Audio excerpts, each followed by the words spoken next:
مثنوی معنوی پیر روم،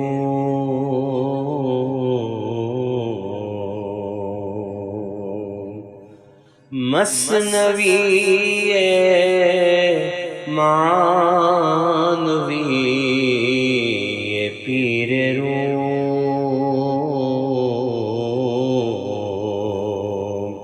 ہست گنج راز عرفان و علوم۔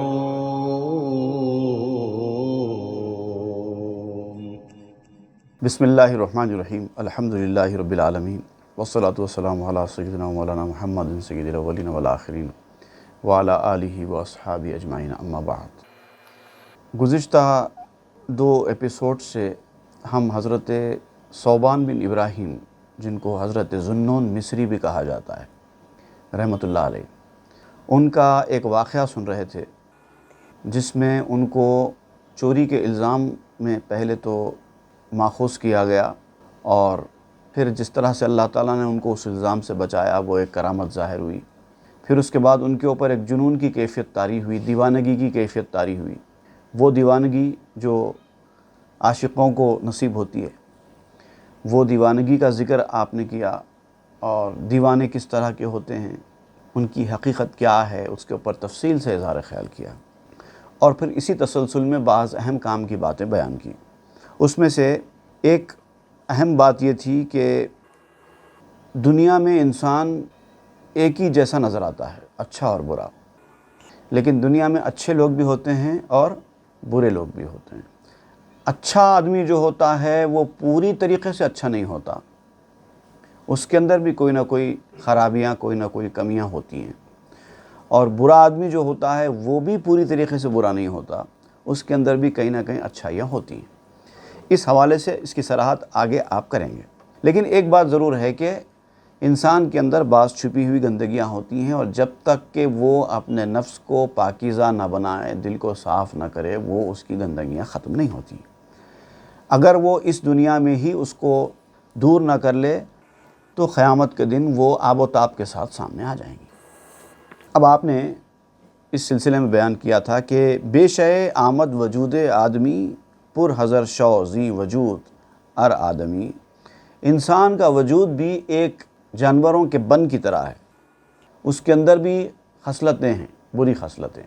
جیسے بن کے پاس جھاڑیوں میں موذی جانور، تکلیف دہ جانور چھپے بیٹھے ہوتے ہیں، اور جب کوئی شکار ان کے سامنے سے گزرتا ہوا دکھائی دیتا ہے تو جھاڑیوں کے اندر سے ان کے اوپر حملہ کرتے ہیں۔ تو انسان کو بھی چاہیے کہ اس کے اندر کچھ چھپے ہوئے موذی جانور موجود ہیں، اور کبھی بھی وہ حملہ کر سکتے ہیں، اس لیے احتیاط برتنے کی ضرورت ہوتی ہے۔ ظاہر و باطن اگر باشد یکے، نیست کسرا در نہ جاتے او شکے، لیکن اگر کسی کا ظاہر اچھا ہے اور باطن بھی ظاہر کی طرح اچھا ہو جائے، ظاہر اور باطن ایک ہو جائے، ظاہر اچھا ہے لیکن بعض جو باطنی خرابیاں ہیں وہ خرابیاں برقرار ہیں، عام طور پہ ایسے ہوتا ہے، لیکن اگر کسی کے ظاہر کی طرح اس کا باطن بھی ویسے ہی ہو جائے جیسے کہ ظاہر ہے، تو آپ فرماتے ہیں کہ اس آدمی کی نجات میں کوئی شک نہیں ہے۔ اپنے باطن کو بھی اپنے ظاہر کی طرح صاف بناؤ، وہ بری خصلتوں کو دور کر لو۔ در وجود ماں ہزاراں گرگ و خوک، صالح و ناصالح و خوب و حسوک، ہمارے وجود میں بھی، ہمارے انسان کے اندر وجود میں بھی سینکڑوں قسم کے گرگ اور خوک ہیں۔ گرگ جو ہے بھیڑیوں کو کہتے ہیں، اور خوک سور کو کہتے ہیں۔ برائیوں کے بھیڑیے، برائیوں کے سور ہمارے اندر موجود ہیں، چھپے ہوئے ہیں، اور یہ بھیڑیوں میں بھی بعض اچھے ہیں اور بعض برے ہیں۔ ہے تو بھیڑیے، ہے تو سور، لیکن ان میں سے بعض اچھے بھی ہیں اور بعض برے ہیں۔ لیکن ظاہر بات ہے کہ یہ ہے تو جنگلی جانور، اچھے کم ہوتے ہیں، برے زیادہ ہوتے ہیں۔ حسوک اصل میں کہتے ہیں شر والے کو، جس کے اندر بدماشی بھری ہوئی ہے، وہ ہوتا ہے حسوک۔ خوب تو خیر آپ جانتے ہیں، خوب مطلب اچھے کو کہتے ہیں۔ تو صالح و ناصالح بھی آپ نے لکھا ہے، نیک اور بد، نیک بھی ہوتے ہیں۔ وہ کیسے نیک بنتے ہیں وہ اس کی صراحت بعد میں آئے گی۔ حکم آخر است کو غالب ترست، چونکہ زر بیش از مسامت آزر است۔ اب دیکھیے، آپ نے بتایا تھا کہ ہر انسان میں اچھائیاں اور برائیاں دونوں ہوتی ہیں، لیکن کسی انسان کے اچھا ہونے اور کسی انسان کے برا ہونے کا جو حکم ہے وہ اس لیے نہیں لگایا جاتا کہ ایک آدمی پورا اچھا ہے اس لیے اس کو اچھا کہہ دیا، ایک آدمی پورا برا ہے اس لیے اس کو برا کہہ دیا۔ آپ نے کہا کہ خصلت کے مطابق جو غالب ہے اس کے اوپر حکم لگایا جاتا ہے۔ ایک اچھا آدمی کا مطلب یہ ہے کہ اس آدمی کے اندر بھی برائیاں ہیں، لیکن اس کی اچھائیاں اس برائیوں پر غالب ہیں، ڈومینیٹ کرتی ہیں، اس لیے اس کو اچھا کہتے ہیں۔ چونکہ زر بیش از مسامت آزر است۔ آپ نے مثال دی کہ بالکل ایسے ہی جیسے سونا تانبے سے زیادہ ہوتا ہے تو سونا کہلاتا ہے، سونے میں بھی تانبا ہوتا ہے۔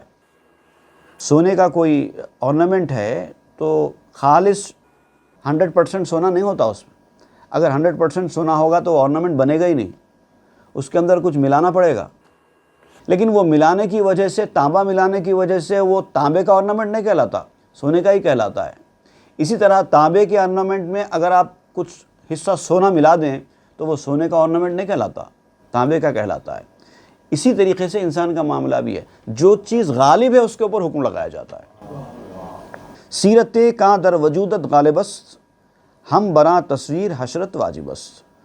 اور وہ عادت، وہ فطرت، وہ خصلت جو تمہارے وجود پر غالب ہے، اسی کے اوپر تمہارا حشر بھی ہونے والا ہے۔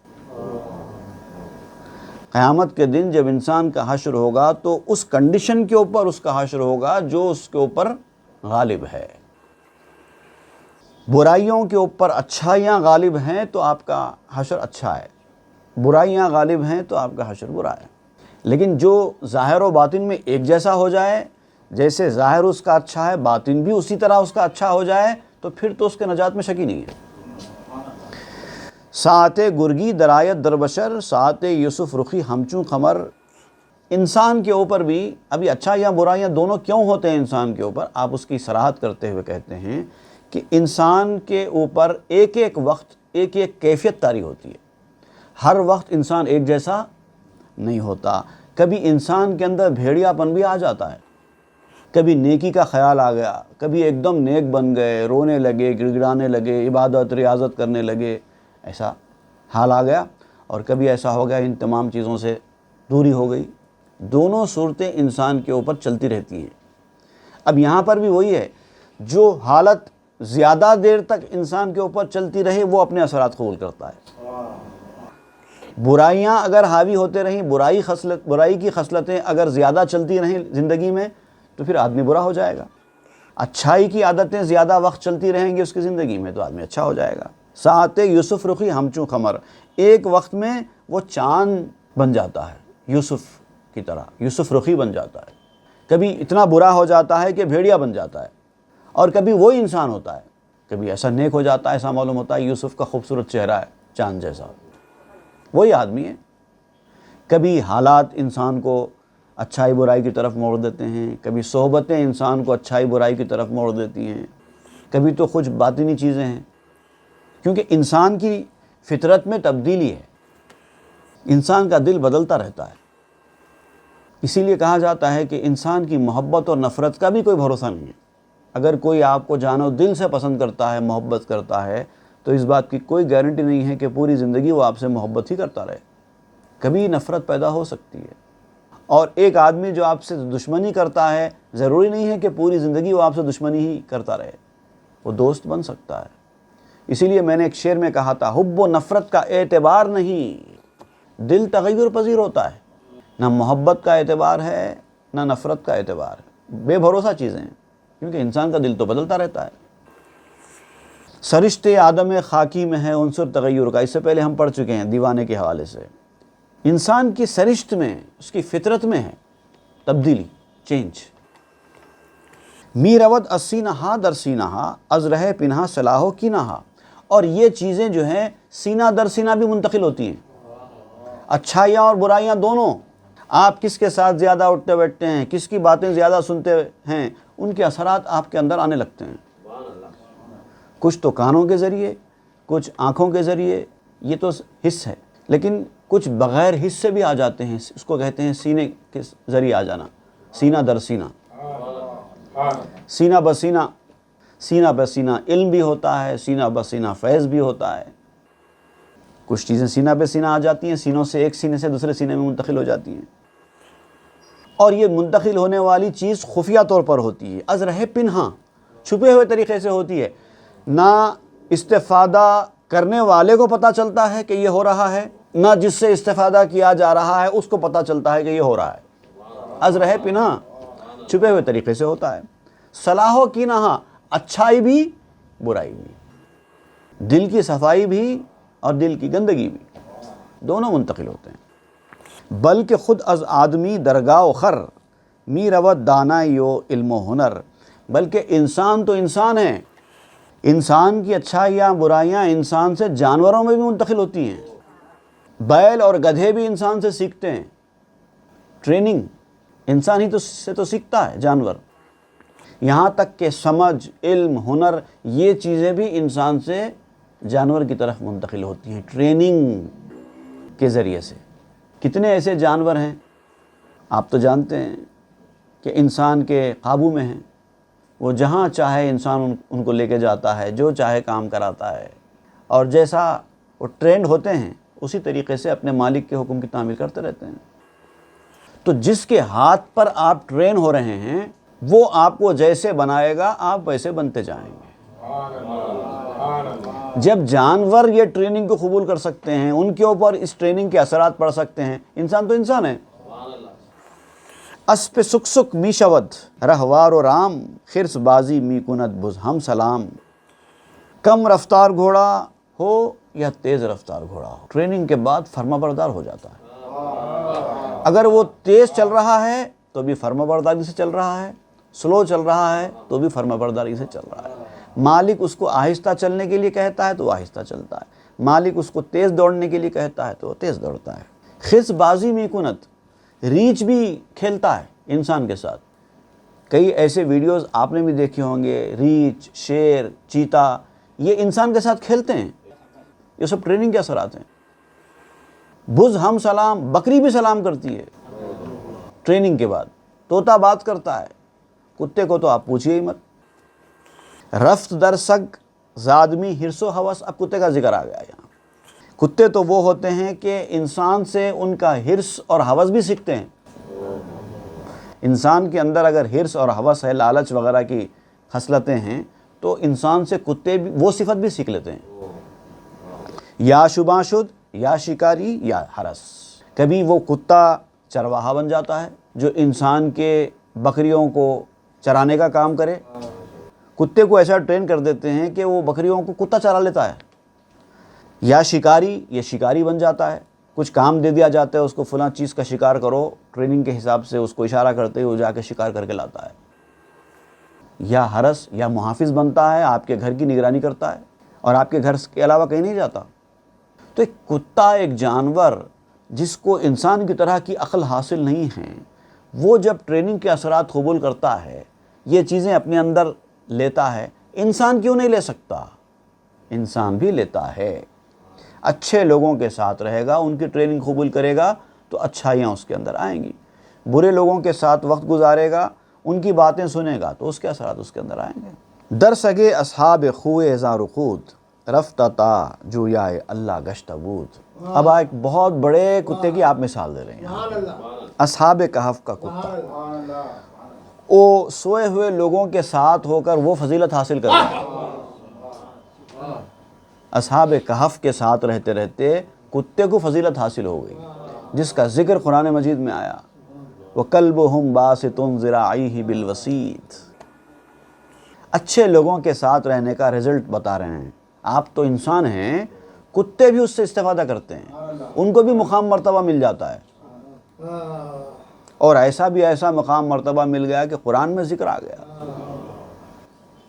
رفتہ تا جویائے اللہ گشت بود، اور یہاں تک پہنچ گیا کہ وہ اللہ کا طالب بن گیا۔ ہر زماں در سینہ نوے سرکند، گاہ دیو گاہ ملک گاہ دام و دد۔ ہر زمانے میں، انسان کی زندگی کے ہر زمانے میں اس کے سینے کے اندر ایک خاص نوعیت ظاہر ہوتی ہے۔ اب پہچاننے والا اس نوعیت کو ظاہر کر کے اس نوعیت کو پہچان کے اس کا صحیح استعمال کر لے تو وہ منزل تک پہنچ جائے گا، نہیں اگر نظر انداز کر لے تو کیونکہ وہ ایک وقت کے لیے آئی تھی پھر چلی جاتی ہے۔ جو استفادہ کرنے والے ہوتے ہیں اچھے وقت سے، وہ اچھے وقت سے استفادہ کر لیتے ہیں اور اپنا سامان اکٹھا کر لیتے ہیں، لیکن جو لاپرواہ ہوتے ہیں وہ وقت کو ایسے ہی جانے دیتے ہیں۔ گاہ دیو گاہ ملک گاہ دامودد، کبھی انسان اسی وجہ سے شیطان بن جاتا ہے، کبھی انسان اسی وجہ سے فرشتہ بن جاتا ہے، کبھی چرندہ بن جاتا ہے، کبھی پرندہ بن جاتا ہے تو انسانی، جیسے اثرات قبول کرتا ہے ویسا بن جاتا ہے۔ زاں عجب بیشا کہ ہر شیر آگے است، تاب بام سینہا پنہا رست۔ اور یہ ایک عجیب و غریب قسم کا جنگل ہے جو ہر شیر اس جنگل کو جانتا ہے، ہر شیر جو ہے اس جنگل کو جانتا ہے، اس کے راستوں کو جانتا ہے، سامنے سے کون گزر رہا ہے، کب اس کے اوپر جھپٹنا ہے، پوری پلاننگ کے ساتھ، پوری ٹریننگ کے ساتھ یہ کام ہوتا ہے، اور وہ جانتا ہے کہ یہاں سے ایک مخفی راستہ، چھپا ہوا راستہ کدھر جاتا ہے، وہ وہاں چھپ کر بیٹھتا ہے۔ دل انسان کا اصل ہے تو دل کے اطراف شیطان اپنا لشکر بٹھا دیتا ہے تاکہ کوئی چیز اندر جائے تو اس پہ حملہ کر دے۔ دزد میکن از درو مرجان جاں، اے کم از سگ از درون عارفاں۔ اب آپ مشورہ دیتے ہیں کہ تیرے لیے اب ضروری ہے کہ کچھ چرا لے، صحبت جب تجھے حاصل ہوتی ہے، جس کی صحبت میں تو رہتا ہے تو خالی مت بیٹھ، وہاں جس کی صحبت میں تو بیٹھا ہے اس کے اندر کچھ ہے تو وہ چرا لے۔ اگر تو عارفوں کے پاس بیٹھا ہے تو پھر وہ عرفان چرانا ہے، کیونکہ کتا بھی یہ چرانے کا کام کر رہا ہے۔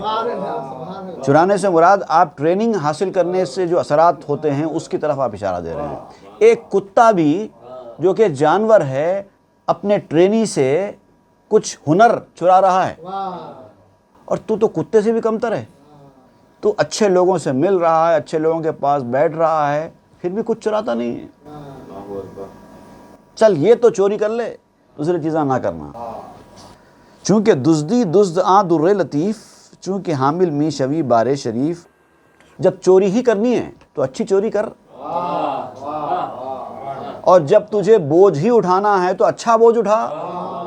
چوری ادھر بھی ہو رہی ہے، ادھر بھی ہو رہی ہے، برے لوگوں کے ساتھ بیٹھ کر بھی تو ایک چوری کر رہا ہے، اچھے لوگوں کے ساتھ بیٹھ کر بھی چوری کر رہا ہے، دونوں طرف جب چوری ہی کرنا ہے تو اچھی چوری کر لے۔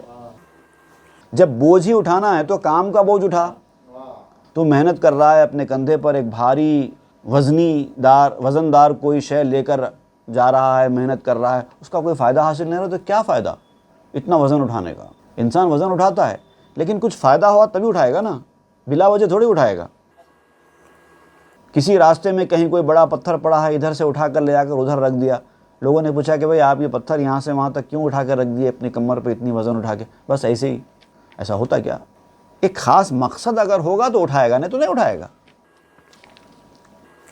اب یہاں پر کیا ہے جو آپ نے سنا کہ حضرت ذوالنون مصری کو جب ان کے یہ دیوانگی کی جو اثرات ان کے اوپر طاری ہوئے، ان کو پاگل سمجھ کر پاگل خانے میں ڈال دیا گیا، اور وہ وہاں جانے کے بعد بھی اپنے دیوانوں جیسی حرکتیں کرنے لگے۔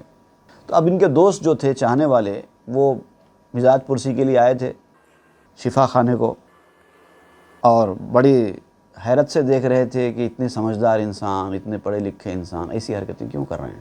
اب ان کو ایک جستجو پیدا ہوئی کہ جا کے ملیں، ان سے بات کریں، کیوں آپ ایسی حرکتیں کرتے رہے، جبکہ کوئی آپ پاگل انسان تو نہیں ہے، پھر پاگلوں جیسی حرکتیں کیوں کرتے ہیں؟ اب یہ سب ان کے چاہنے والے ان کی مزاج پرسی کے لیے آئے۔ چونکہ ذوالنون سوئے زنداں رفت شاد، بند برپا دست بر سر زفت قاد۔ اب جب ان کو اس قید خانے میں، شفا خانے میں، پاگل خانے میں، جو بھی آپ اس کا نام دیں، جب حضرت ذوالنون مصری کو وہاں پر لے جایا جا رہا تھا تو اب بڑی خوشی سے جا رہے تھے۔ ایسا معلوم ہوتا تھا کہ کسی انسان کو اس کی اپنی منزل پر پہنچایا جا رہا ہے تو وہ جیسے خوش ہوتا ہے، وہ خوشی کی، حالانکہ ان کے پاؤں میں زنجیر تھی، زنجیروں میں جکڑ کر لے جایا جا رہا ہے، اور آپ بڑے خوش ہیں، مسرت سے سرشار ہیں۔ دوستاں از ہر طرف بنہادہ رو، سوئے زندہ بہر پرسش نزد او، دوستوں نے ان کا ہر جانب سے رخ کیا، ادھر سے آ رہے تھے، ادھر سے آ رہے تھے دریافت کرنے کے لیے حال۔ اب چاہنے والے بہت تھے، جب ایسے چاہنے والے کسی کے ہوتے ہیں اور ان کو ایسے پاگل خانے میں ڈال دیا جاتا ہے جبکہ وہ جانتے ہیں کہ یہ ایک پاگل آدمی نہیں ہے، تو ان کو بڑی تعجب ہوتا ہے اور سب مزاج پرسی کے لیے آتے ہیں۔ ہر طرف سے ان کے چاہنے والے مزاج پرسی کے لیے آنے لگے قید خانے کو۔ دوستاں در قصہ زنو شدند، سوئے زنداں و دراں رائے زدند۔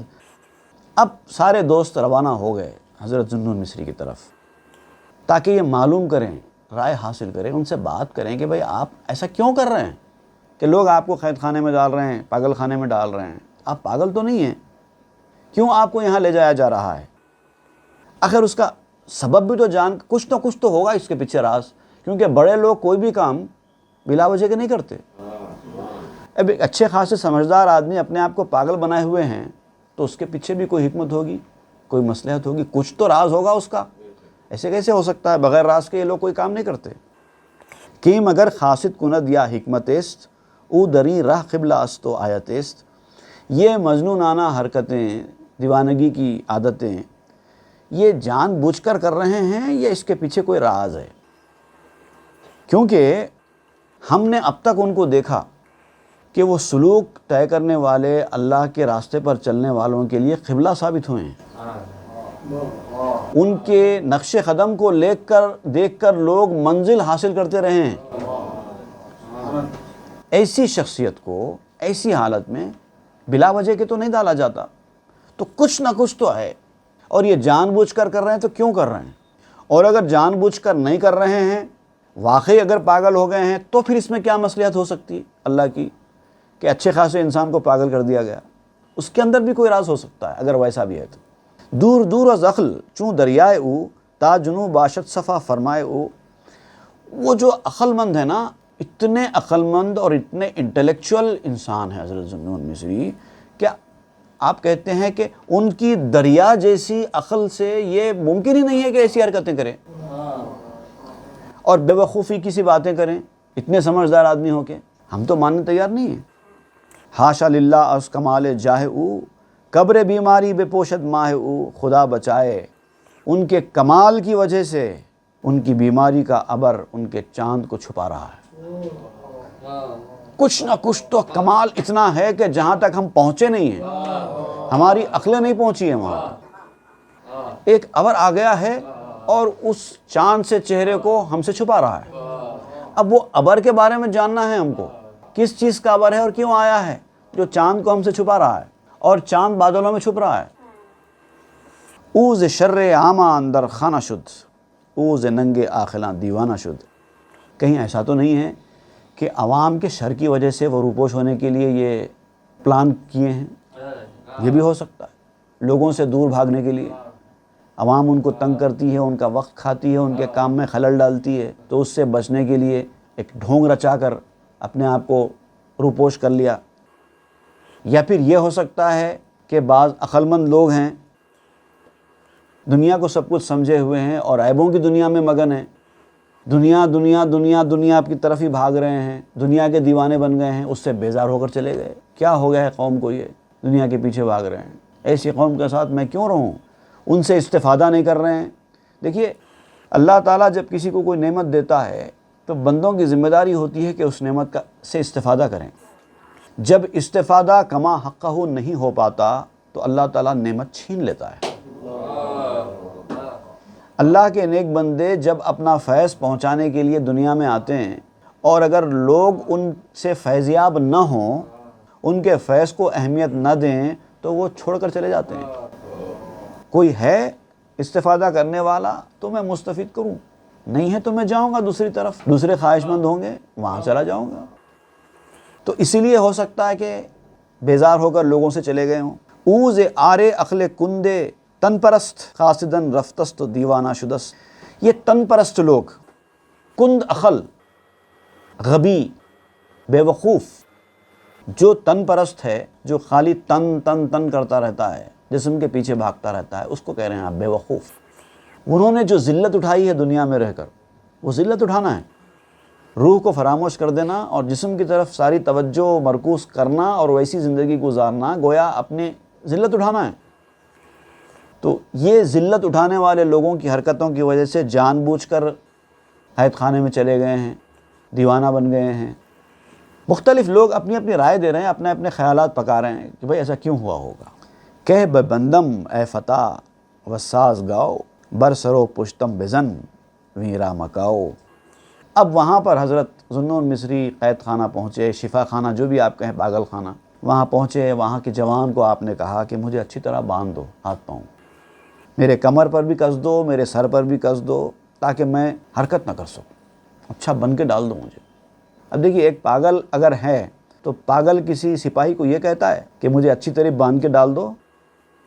تاز زخم لخت یابم من حیات، چوں قتیل از گاو موسیٰ اے ثقات، تاکہ چمڑے کے ٹکڑے کی چوٹ میں زندگی حاصل کروں۔ یہ جو چمڑے کے اوپر جو چوٹ کے نشان پڑیں گے، اس سے مجھے دوسری زندگی ملے گی، کیونکہ قاعدہ یہ ہے کہ ایک بڑی چیز حاصل کرنے کے لیے چھوٹی چیز کی قربانی دینی پڑتی ہے۔ چھوٹی چیز کی قربانی دیں گے تو ہی بڑی چیز حاصل ہوگی۔ جب تک آپ چھوٹی چیز کی قربانی نہیں دیں گے، بڑی چیز کی طرف آپ کو راستہ نہیں ملے گا، اسی میں گزارنا پڑے گا۔ چوں قتیل از گاو موسیٰ اے ثقات، اے عقلمند معتبر انسان، یاد کرو موسیٰ علیہ السلام کے اس دور کو جب کہ ایک شخص کا قتل ہو گیا تھا، ایک بھتیجے نے اپنے چچا کو قتل کر ڈالا تھا اور چھپ گیا تھا اور قاتل مل نہیں رہا تھا، تو اللہ تعالیٰ نے قاتل کا پتہ بتانے کے لیے حکم دیا تھا کہ گائے کو ذبح کرو۔ گائے ذبح کریں گے تو مقتول اپنے قاتل کا پتہ بتائے گا۔ تاز زخم لخت گاوے خوش شوم، ہم چو کشتا گاوے موسیٰ گش شوم، تاکہ گائے کے چمڑے کے ٹکڑے میں خوش ہو جاؤں، گائے کے چمڑے کے ٹکڑے سے میں خوش ہو جاؤں، جیسے کہ حضرت موسیٰ علیہ السلام کی گائے کے مقتول کی طرح، جیسے وہ خوش ہو گیا تھا۔ اب یہاں پر دیکھیے، ایک عارفانہ اس واقعے کی تفسیر ہے۔ اللہ تعالیٰ نے موسیٰ علیہ السلام کو حکم دیا تھا کہ تمہاری قوم سے کہو کہ ایک گائے لائیں، گائے کو ذبح کریں مقتول کے پاس، اور اس کی دم سے مردے کو حرکت دو، اس کو مارو تو وہ مردہ زندہ ہو جائے گا، اس کے بعد اپنے قاتل کا پتہ بتائے گا، تو مردے کو زندگی ملے گی اور وہ اپنے قاتل کا پتہ بتائے گا۔ یہ تو ایک معجزہ والی بات ہے، لیکن اس سے صوفیاء کرام نے یہ تفسیر بیان فرمائی ہے کہ جب تک نفس کے اس گائے کو مارا نہیں جائے گا تب تک روحانیت زندہ نہیں ہوگی۔ تو آپ کہتے ہیں کہ مجھے مارو، مجھے جکڑ دو تاکہ میری وہ دوسری چیز زندہ ہو جائے اور میں خوش ہو جاؤں جو مجھے چاہیے۔ زندہ شد گشتہ ز زخم دم میں گاؤ، ہم چو مس اسکیمیاں شد زر ساؤ، گائے کی دم کی چوٹ سے مقتول زندہ ہو گیا۔ گائے کو کاٹا گیا، اس کے بعد اس کی دم سے مقتول کو مارا گیا، اس سے وہ مقتول زندہ ہو گیا۔ بالکل ایسے ہی جیسے تانبا کیمیا کے اثر کی وجہ سے پیور گولڈ بن جاتا ہے، تو یہ بھی وہ کیمیاوی اثر ہے جو تانبے کو سونا بنا دیتا ہے۔ کشتہ برجستو بے گفت اسرار را، وا نموداں زمرہ خونخوار را۔ اب مقتول اٹھ بیٹھا اور اس نے اپنے قاتل کا نام بتا دیا، قتل کیسا ہوا اس کا راز بتا دیا اور قاتل جماعت کو ظاہر کر دیا۔ گفت روشن کی جماعت کشتان، تخم این آشوب ایشاں کشتان، اور زندہ ہو کر کلیئر کٹ سب کو بتا دیا کہ فلاں شخص میرا قاتل ہے، اور اسی نے یہ سارا فساد پیدا کیا ہے، اسی نے اس فساد کے بیج بوئے ہیں۔ چونکہ کشتہ گردد دیں جس میں گراں، زندہ گردد ہستی اسرار داں۔ جب یہ بھاری جسم مردہ ہو جاتا ہے، یہ بھاری جسم جب مردہ ہو جاتا ہے تو وہ جو رازدان والا جو وجود ہے، انسان کا راز والا وجود، وہ زندہ ہو جاتا ہے۔ اب یہاں پر اس کو اور کلیئر کٹ آپ نے سمجھایا، ایک چیز کو مارو گے دوسری چیز زندہ ہوگی، جب تک اس کو زندہ رکھیں گے اس کے زندگی کی کوئی صورت نہیں۔ جسمانیت کو مارو روحانیت ملے گی۔ جسمانیت کو مارنے سے مراد خودکشی کر لینا نہیں ہے، موتو قبل ان تموتو، وہ مرنا ہے، موت آنے سے پہلے مرنا، اس کا مطلب دنیا میں رہنا لیکن مردوں کی طرح رہنا، پوری ذمہ داریاں پوری کرنا، پورے احکام مکمل کرنا۔ ایسا نہیں کہ دنیا چھوڑ کر چلے جانا، کہیں جنگل میں جا کے بیٹھ جانا۔ اسلام نے اس سے منع کیا ہے، سب کو چھوڑ چھاڑ کر چلے جانا۔ لا رہبانیت فی الاسلام کہا گیا حدیث شریف۔ ایسا گھر دار، ماں باپ، بیوی بچے سب کو چھوڑ کر جنگل میں چلے جانا، اللہ اللہ کرتے بیٹھ جانا، یہ اسلام میں نہیں ہے۔ دنیا میں رہو، اپنی ذمہ داریاں پوری کرو، لیکن ایسے جیو جیسے کہ مردہ ہے۔ کوئی خواہشیں نہیں، کوئی آرزویں نہیں، دنیا کی طرف کوئی لگاؤ نہیں۔ جانے او بینت بہشت و نار را، باز دانت جملہ اسرار را۔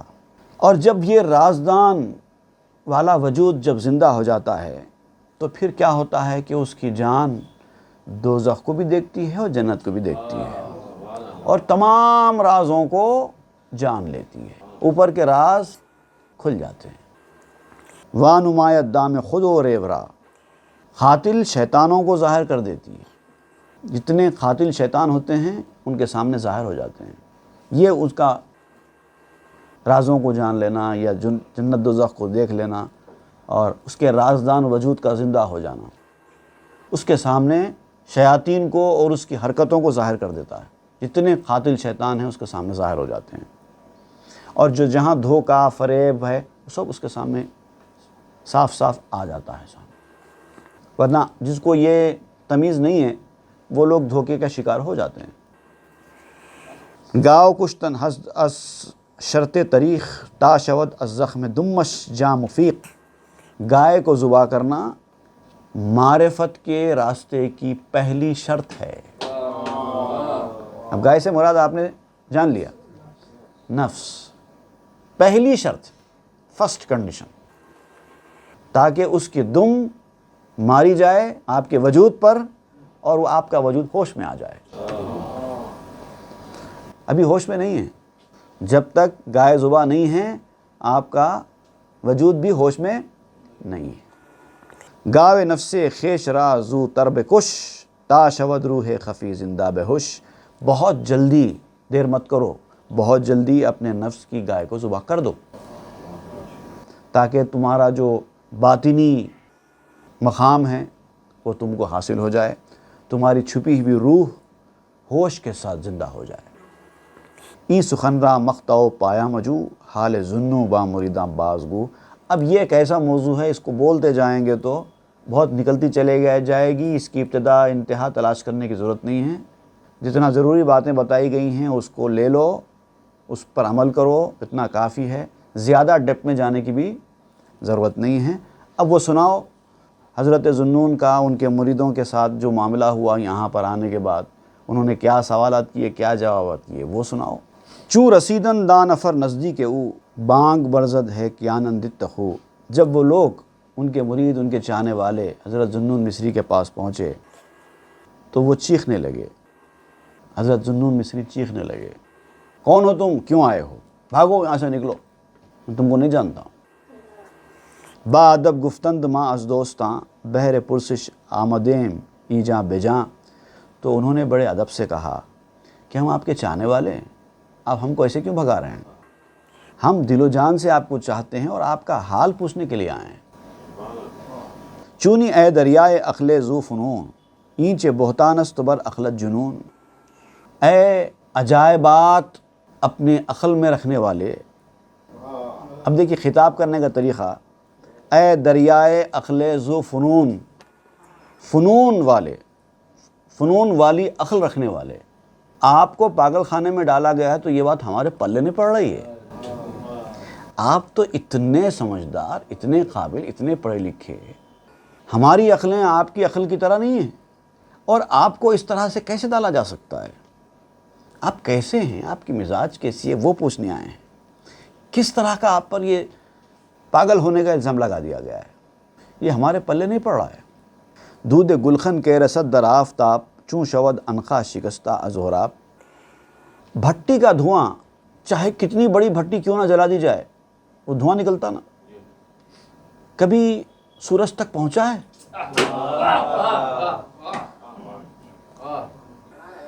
ایسا ہو ہی نہیں سکتا۔ چاہے کتنا ہی نکل جائے وہاں تک نہیں جاتا ہے۔ ایک پرندہ ہوتا ہے انخا کہتے ہیں اس کو، اب وہ حقیقت میں اس کا وجود ہے یا نہیں ہے پتہ نہیں، لیکن بہرحال کتابوں میں اس کا ذکر ملتا ہے اور بہت ہی ریئر برڈز میں مانا جاتا ہے، اور اب تو کہا جاتا ہے کہ وہ ہے ہی نہیں دنیا میں۔ ایک تصوراتی بھی ہو سکتا ہے اور ریئلٹی بھی ہو سکتی ہے، اللہ بہتر جانتا ہے۔ تو آپ اس کا ذکر کرتے ہوئے کہتے ہیں بہت بلند اڑنے والا پرندہ مانا جاتا ہے انخا، بہت بلند۔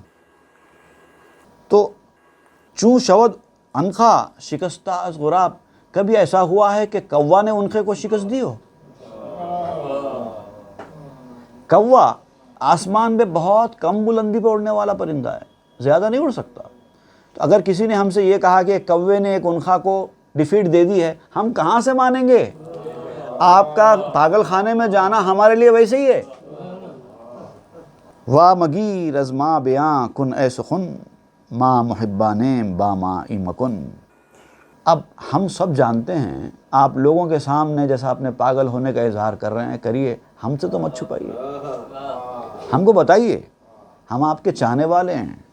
یہ باتیں میں پاگل ہو گیا ہوں، یہاں سے بھاگو، تم کون ہو، یہ دوسروں کو بولنے کی ہے، یہ ہم کو نہیں بولنا۔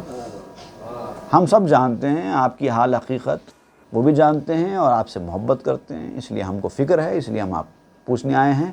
ٹھیک ہے، اگر اس کے پیچھے کوئی راز ہے کوئی بڑا تو کم از کم وہ بتا دیجئے، ہم کو سیٹسفیکشن ہو جائے گا، ہم چلے جائیں۔ مر محبارہ نشایت دور کرد، یا برو پوش و دغل مہجور کرد۔ اپنے دوستوں کو تو کم از کم مت بھگائیے، دوسروں کو آپ بھگا رہے ہیں ٹھیک ہے ہم مانتے ہیں، لیکن اپنے دوستوں کو، اپنے چاہنے والوں کو تو کم از کم مت بھگائیے۔ اگر روپوش ہونا چاہتے ہیں تو ٹھیک ہے، بول دیجئے کہ بھئی میں سب سے دور رہنا چاہتا ہوں، یہ بول دو۔ اس طرح کا دھوکہ ہم کو مت دیجئے، دھوکہ دے کر مت وہ کریے، سیدھا سیدھا بول دیجئے کہ تم جاؤ، میں لوگوں کے بیچ رہنا نہیں چاہتا، اسی لیے میں آ گیا ہوں، میں اچھا خاصا ہوں، کوئی مسئلہ نہیں ہے، تم جاؤ اپنا کام کرو، میں اپنا کام کرتا ہوں۔ آپ یہ بول دیجئے، ہم کو کوئی آپتی نہیں ہے۔ لیکن اس طرح سے آپ اپنے پاگل ہونے کی اداکاری کر کے دھوکے سے ہم کو دور کرنا چاہیں گے تو ہم ماننے والے نہیں ہیں۔ راز را اندر میاں نہ با محب، اے کہ بہر علم عقلی استجب۔ دوست چاہنے والا وہ ہوتا ہے کہ اس کے سامنے بعض راز کھول دینے چاہیے، کم از کم یہ راز تو کھول دیجئے ہمارے اوپر۔ آپ تو علم اور عقل کے سمندر ہیں، مان جائیے ہماری بات، ہماری عرضی کو قبول کر لیجئے، اتنی ناراضگی بھی اچھی نہیں۔ راز را اندر میاں آور شہا، رو مکن در ابر پنہانی مہا۔ اے شاہ، اے ہمارے بادشاہ، راز بتا دو، اے میرے چاند، ابر میں اب مت چھپو، اپنے آپ کو ابر کے پیچھے مت چھپائیے۔ ماں محب صادق و دل خستائیم، درد و عالم دل بے تو وابستائیم۔ ہم سچے دوست ہیں، چاہنے والے ہیں آپ کے، لیکن اس صورتحال کی وجہ سے ہمارا دل ٹوٹا ہوا ہے، اسی لیے ٹوٹا ہوا ہے کہ ہم آپ کے چاہنے والے ہیں، سچے چاہنے والے ہیں اور دل شکستہ ہیں۔ اس دنیا میں بھی ہم آپ سے وابستہ ہیں، اس دنیا میں بھی آپ اس سے وابستہ رہیں گے، دونوں جہاں میں ہمارا دل آپ ہی سے وابستہ ہے۔ راز راز دوستاں پنہا مکن، درمیان نہ راز و خزد جا مکن۔ راز کو دوستوں سے مت چھپائیے، راز بتا دیجئے، اور ہماری جان کے در پہ مت ہوئیے، کیونکہ ہماری جان کے اوپر بنے گی۔ اب آپ تو جو ہے مینج کر لیں گے، آپ بہت بڑے ظرف والے ہیں، آپ بڑے مقصد والے ہیں، ہمارا بھی تو سوچئے، آپ کو اس طرح کرنے سے ہمارے اوپر کیا بیت رہی ہے۔ چونکہ ظنوں این سخن زیشاں شنید، جس طریق امتحان مخلص ندید۔ حضرت ذوالنون مصری نے یہ ساری گفتگو ان لوگوں کی سنی خاموشی کے ساتھ، لیکن آپ نے اس وقت خیال کیا کہ اب کوئی آزمائش کرنی چاہیے، اب کوئی اور چارہ نہیں ہے۔ اب یہ لوگ جو بات بول رہے ہیں، ان کی بات میں کتنا دم ہے، کس نیت سے آئے ہیں، اس کے لیے کچھ نہ کچھ تو ٹیسٹنگ ہونی چاہیے نا، اس کے علاوہ کوئی چارہ نہیں ہے۔ امتحان کا وقت ہے۔ فوش آغازید و دشنام از گزاف، گفت او دیوانگانہ زی و خاف۔ اب حضرت ذوالنون مصری نے گالی گلوچ شروع کر دی، بری بری گالیاں دینا شروع کر دی، اور فحش کلامی تک شروع کر دی. جو ایک پیر، ایک اللہ کے نیک بندے، صالح انسان کے لیے کسی درجے میں نہ گوارا ہو سکتی، نہ لوگ ایسا ایکسپیکٹ کرتے ہیں. گالی گلوچ اور فحش کلامی کہ انسان شرم سے ایسا منہ پہ ہاتھ رکھ لے، ویسی گفتگو شروع کر دی، بالکل دیوانوں کی طرح. تو کم از کم اب تو ان لوگوں کو میرے دیوانے ہونے کا یقین آ جائے. زخ زخ بخ بخ بولتے ہیں ہم لوگ، بیکار کی قسم کی باتیں جس کا کوئی سر پیر نہ ہو. زغ زغ بخ بخ، جیسے کسی عارف نے ایک شعر میں کہا تھا، عارف کامل نے، کہ اہل دنیا کافرانے مطلقند، دنیا والے کافر مطلق ہیں. جو ایمان ہونا چاہیے وہ درجہ ان کے پاس نہیں ہے، کافر مطلق. اہل دنیا کافران مطلقند، روز و شب در زغزغ و در بغبغند. بس یہی ہے، زغزغ بغبغ، پوری زندگی ایسے کاٹ رہے ہیں، زغزغ بغبغ. تو اس طرح کی آپ نے زغزغ بغبغ شروع کر دی. بر جہید و سنگ پراں کرد و چوب، جم لگاں بگریختند از بیم کوب. اب نہ صرف گالی گلوچ اور فحش کلامی شروع کر دی، بلکہ وہاں پر رکھے ہوئے پتھر، اینٹ وغیرہ جو بھی ملتا رہتا تھا اٹھا کے ان کے اوپر مارنا شروع کر دیا. لکڑی کے ٹکڑے، اینٹ، پتھر جو بھی ان کو مل رہا تھا اٹھاتے جا رہے تھے اور یہ دوستوں کے اوپر مارتے جا رہے تھے. اب چوٹ لگنے کے ڈر سے سب تتر بتر ہونا شروع ہو گئے. کوئی ادھر بھاگ گیا، کوئی ادھر بھاگ گیا. خہخہا خندید و جنبانید سر، گفت باد ریش این یاران نگر. اب آپ خیخہ مار مار کر ہنسنے لگے اور سر ہلانا شروع کر دیا.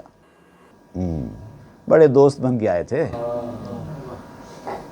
پتہ چل گیا دوستوں کی شیخی کیا ہوتی ہے. ایک دوست نے تھوڑی گالی گلوچ کی اور کچھ پتھر مارے، تم سے یہ برداشت بھی نہیں ہو سکا. ایسی بڑی بڑی باتیں کہنے آئے تھے، ہم آپ کے دوست ہیں، ہمارے دل کو تکلیف ہو رہی ہے، یہ ہو رہا ہے، وہ ہو رہا ہے. اگر دوست ہے تو دوست کی دی ہوئی اتنی تکلیف برداشت نہیں کر سکتے تھے؟ ایک گالی برداشت نہیں کر سکتے تھے؟ اتنا غصہ نہیں برداشت کر سکتے تھے؟ ایک پتھر اینٹ نہیں برداشت کر سکتے تھے؟ دوست کہاں ہے کہ شیخی مارنے کے لیے آئے تھے میرے پاس. دوستاں بھی کو نشانے دوستاں را رنج کے باشد ز جاں. دوستوں کو دیکھو، تمہارے اندر دوستوں کی علامت ہے ہی کہاں؟ جو سچا دوست ہوتا ہے اس کو اپنے دوست کے لیے جان کی فکر بھی نہیں ہوتی، اور تم تو معمولی اینٹ پتھر سے ڈر کے بھاگ رہے ہو. جب بزرگان دین کسی کو ٹیسٹنگ کرنے پہ آتے نا تو کس انداز سے کہاں کرنے والے ہیں کسی کو پتہ نہیں چلتا. گالی گلوچ، فحش کلامی شروع کی تاکہ ان کا دل ان کی وجہ سے بدزن ہو جائے. ارے یہ کیسے پی رہے ہیں، کیسی خراب باتیں کر رہے ہیں، بھاگ جاؤ. اس پر وہ لوگ بھاگے نہیں، تھوڑا اسٹرانگ تھے، تھوڑا لائٹ. لیکن جب دیکھا کہ نہیں، اب یہاں پر یہ بات نہیں بن رہی، اب پتھر مارنا شروع کر دیا. اب چوٹ ایک ایسی چیز ہے، اب وہ چوٹ چاہے دل کو لگے چاہے جسم کو لگے، انسان بھاگ جاتا ہے. تو جب کسی کو بھگانا مقصود ہوتا ہے تو کبھی ایسی حرکتیں کرنی پڑتی ہیں، دیکھنے کے لیے کہ یہ بھاگتا ہے یا اور چپکتا ہے. کہ کراں گیرت ز رنجے دوست رنج مغزو دوستی اورا چپوست. دوست کے ستانے سے دوست دوری اختیار کب کرتا ہے؟ دوست اگر امتحاناً کسی کو ستائے تو سچا دوست دور نہیں ہوتا. آپ کہتے ہیں کہ اگر دوستی چھلکا ہے تو دوست کے لیے تکلیف اٹھانا اس کا مغز ہے. دوستی تو صرف چھلکا ہے، اصل دوستی وہ ہے جب آپ دوست کے لیے تکلیف اٹھائیں تو مغز ملا. اور میوے کا تعلق مغز سے ہے، چھلکے سے نہیں ہے. چھلکا تو پھینکنے کی چیز ہے. رنج بر خود گیر گر تو دوستی، رو میں گرداں اگر تو نیکو خوستی. اگر تو دوست ہے، اگر تو چاہنے والا ہے، اگر تو ایڈمائرر ہے اور دل و جان سے چاہتا ہے تو اس کی خاطر تکلیف برداشت کر. اگر تو اچھی عادت والا دوست ہے تو نہیں، اگر شیخی بھگانے والا ہے تو پھر تو چلا جائے گا. نئے نشانے دوستی باشد خوشی، در بلاؤ محنت و آفت کشی. خوشی دوستی کی نشانی نہیں ہے. مصیبت میں، تکلیف میں برداشت کرنے کے معاملے میں خوشی اختیار کرنا وہ دوستی کی نشانی ہے. میرے محبوب نے مجھے یہ زخم دیے ہیں، میں ان کا استقبال کرتا ہوں. یہ ہے اصل دوستی. دوست ہمچوں زر بلاچوں آتش است، زر خالص در دل آتش خوش است. دوست سونے کی طرح اور تکلیف آگ کی طرح. اب دو ایگزامپلز آپ دو رہے ہیں. دوست سونے کی طرح، دوست سے مراد آپ یہ فرینڈشپ والا دوستی مت لیجئے جس کو آپ چاہتے ہیں. دوست سے مراد یہ کہ جس کو آپ بے انتہا چاہتے ہیں وہ دوست. تو دوست جو ہے سونے کی طرح ہے اور تکلیف آگ کی طرح ہے. آپ کہتے ہیں کہ خالص سونا آگ کے بیچ میں ہی جا کے تو بھلا ہوتا ہے. کبھی کوئی سونا جو ہے بغیر آگ کے اس کا بھلا ہوا ہے؟ تو یہ آزمائش کے بعد ہی پتہ چلتا ہے کہ کون حقیقت میں کتنا چاہنے والا ہے. نہیں ویسے شیخی مارنے کے معاملے میں تو بہت لوگ رہتے ہیں. ہم آپ سے عقیدت رکھتے ہیں، ہم آپ سے محبت کرتے ہیں، یہ ہے وہ ہے، 25 باتیں بات کرنے میں کیا جا رہا ہے؟ جو چاہے بول دو. پتہ چلتا ہے جب آزمائش ہوگی اصلی کون سا ہے نقلی کون سا ہے پتہ چل جاتا ہے. تو یہ آزمائش کرنا جو ہے قدیم طریقہ رہا ہے. اور یہ خالی بزرگوں کا ہی معاملہ نہیں ہے، اللہ تعالیٰ بھی بندوں سے آزمائش کرتے ہیں، جبکہ وہ تو سب جانتے ہیں، دلوں کے حال کو بھی جانتے ہیں، پھر بھی آزمائش کرتے ہیں. اب اس کے بعد آپ ایک واقعہ سنا رہے ہیں حضرت لقمان کا. جو حضرت لقمان کسی کے پاس نوکری کیا کرتے تھے تو ان کی ذہانت کا امتحان ان کے مالک نے لیا. تو کیسے لیا؟ اب اس کے اندر کیا علم و عرفان کی باتیں مولانا روم بیان کریں گے، وہ بڑی سننے کے لائق رہیں گی. انشاءاللہ وہ ہم آئندہ کے درس میں پڑھیں گے. صلی اللہ تعالیٰ علی خیر خلق سیدنا محمد وآلہ واصحاب اجمعین والحمدللہ. مثنوی معنوی پیر روم